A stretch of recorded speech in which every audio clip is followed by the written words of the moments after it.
don't know if this is gonna make you mad. I don't know if you're gonna be my friend, my fan, my family, or my enemy. They all kind of running at the same boat. I'm talking about in real form. Feel so out of place around people that I should feel comfortable with.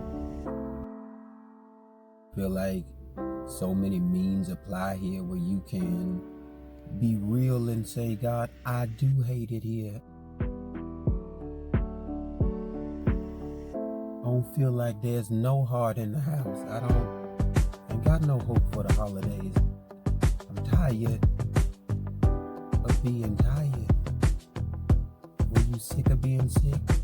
I'm not preaching for pretty words. I'm preaching for relevant in a real situation that some shit you just sick of.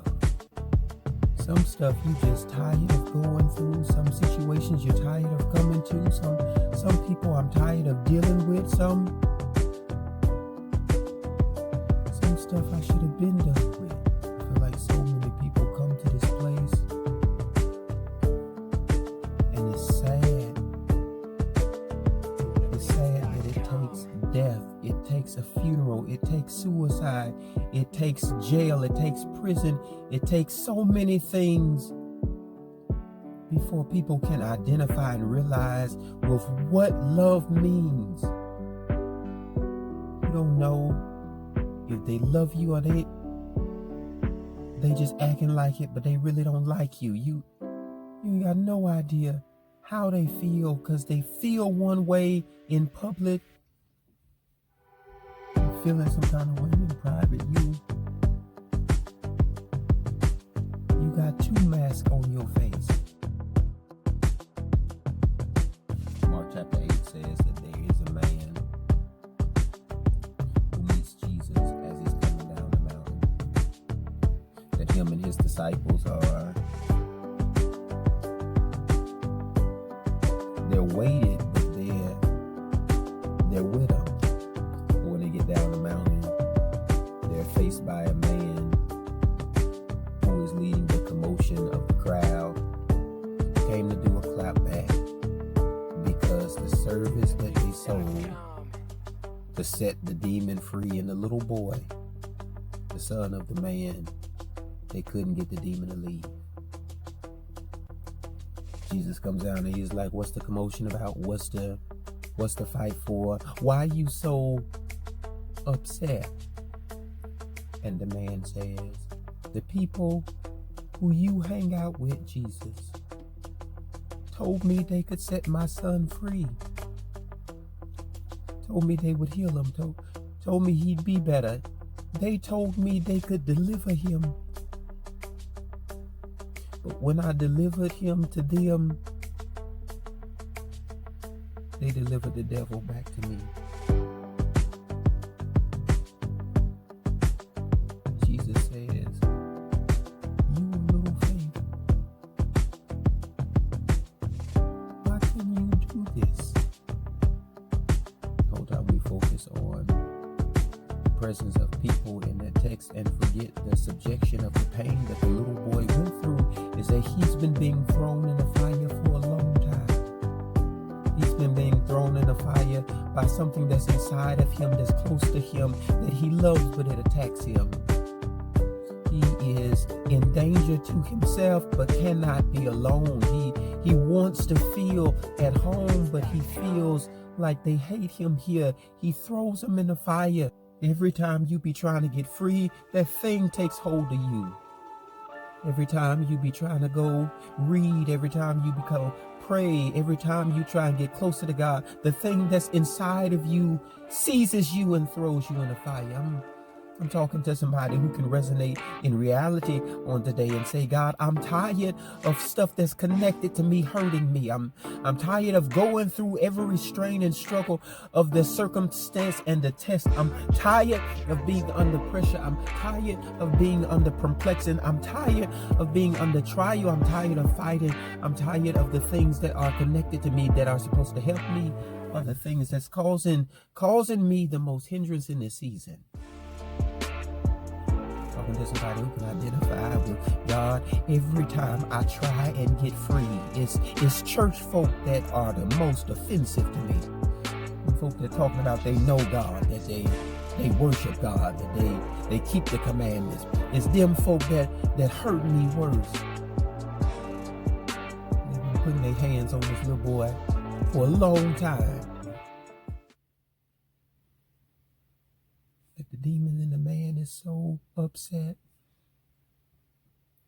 that the demon has to resonate with Jesus and says, yeah, I'll leave him, but he's better off dead than living with people that hurt him. The Bible says that the demonic spirit violently shook the man.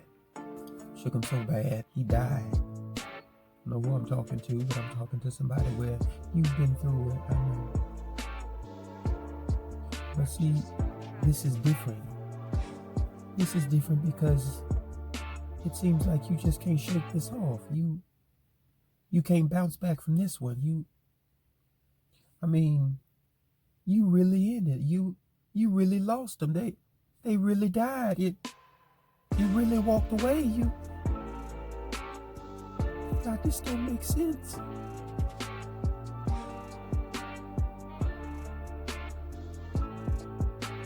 This don't make sense.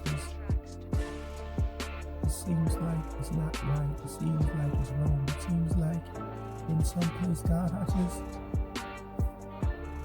want to feel happy at home. I want to feel like I belong. I want to feel like I'm welcome. I want to feel like I'm wanted. I want to feel like I'm appreciated. I want to feel like I'm loved. I want to feel like I'm not just tolerated and being manipulated. I want to feel something other than the pain of the fire. Why do I have to die?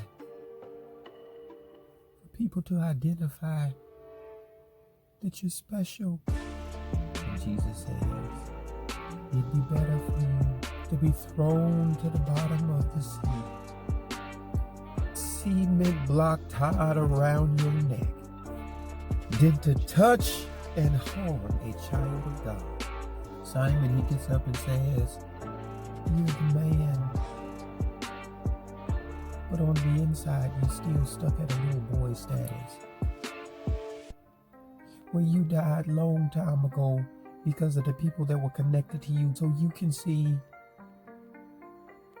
that the God who formed you is still the God who picks you up, who wakes you up, who brings you to light. He says, wake up. Wake up. Wake up. Jesus goes and go pray and says, Satan wants to have you. Satan's been praying for you. Satan's been asking me if he can take you, if he can have you, if he could mold you, if he could make you, if he could shake you in it. Satan wants to have you. From a little child, he's been had his eye on you, but you've got to know on today that even though the devil has his eye on you, God has his hand on you. And somewhere in reality, you have to resonate with, if the hand of God is on me, then it's him that I will follow only. Is that a stranger, you won't hear the voice because you are the sheep and God is your shepherd. You have to know that though I go through the valley, I can't hear you, of the shadow of death, I will fear no evil, for God is with me. His rod and his staff protect me. He prepares the way before me in the presence, my God, of my enemies. My cup runs over. That's he prepares the table. He leadeth me in the path of righteousness for his name's sake. Surely goodness and mercy shall follow me all the days of my life. You have to identify with what's being said here. Everybody knows, yes, God prepares the table, but it's in front of your enemies. But ain't nobody sitting in front of enemies. You sitting in front of family and friends who acting like they love you, but in reality, they talking about you. They can't stand you. They sitting at your table because they can get food, but as soon as they done, they run away because they don't want to look at you. You sitting at the table with enemies. But like, listen, like, I seen somebody on Instagram. He was like, I'm glad that we don't look like what we've been through. Jesus gets on the cross between the two and says, Father, forgive them. God, I need to vent to you because people that offend me, I don't want to forgive, but I don't want to see them lost. God, forgive them. God, I need to vent for a minute because sometimes I don't really feel like praying. I just feel like talking to you and telling you really how I feel is that they hurt me and I'm sick of them. Like, people just want to use you, want to abuse you. They just want to manipulate you. Can I vent for a minute? Can I vent for a minute that all these texts have something in common? It's that they all envelop in somebody under the attack of the enemy. Can I vent for a minute? David, who writes Psalms, is under attack of the enemy. Just let me vent for a minute. Peter, who is asleep in the garden, is under attack of the enemy. Can I vent for a minute? The little boy in Mark chapter 8 is under attack by the enemy. And all of them, the enemy wants to throw them in the fire. Just let me vent for a minute. Can I tell you on today that when Jesus shows up, he showed up from a high place coming to a low place. You better tell people don't look down on you in this season, because the way that they look down is the way they may end up going down. Is that you cannot count a person who God has his hand on out. You have to know that I'm bigger than, I'm better than, I'm not supposed to die here. It may look like my demise. I may seem sad. It may seem like I'm down, but you have to look at everything in 360. I'm going to tell you in this season, don't give up on me, because God has his hand on me. That thing is going to turn around. Every time you see me from this point forward, you going to see me walking into something better, into something bigger, into something greater. It's that I'm walking into my destiny. I just had to come to a place where I knew everybody connected to me couldn't help me the way God would help me. It's that the way people hurt you, God says, I'm going to motivate that hurt, and I'm going to pull out of there something that can pull out of the fire. Where you've been through the trying, you've been in the testing, you've been in all of the duress. Even on today, you've suffered loss, you've been in struggle, you've known strain, but you've come out of the fire and you're still unchanged. I'm talking to somebody who's been in a different place where you've been suppressed, you've been broken, you've been abused, you've been misused, you've been handled, you've been doubted, and people gave up on you. God said, I had to put you through the fire so you could come out better, you could come out refined, you could come out stronger. Through the fire makes you tougher. I had to make you tough with family. So when friends leave you, you're not offended, you're not shaken, you're not tattered, you're not torn. I had to break you with family. You separated me from them because you heard what they were saying behind my back. You heard how they really hated me, how they would denigrate me, how they would insult me in front of your face, show me so that I would be aware of who my real enemy was. Can I vent for a minute? That my hindrance becomes my weakness. It's that my heart loves them. Listen, like I seen somebody on Instagram. He was like, I'm glad that we don't look like what we've been through. And I wouldn't know how to leave unless God, you pulled them, and so you did.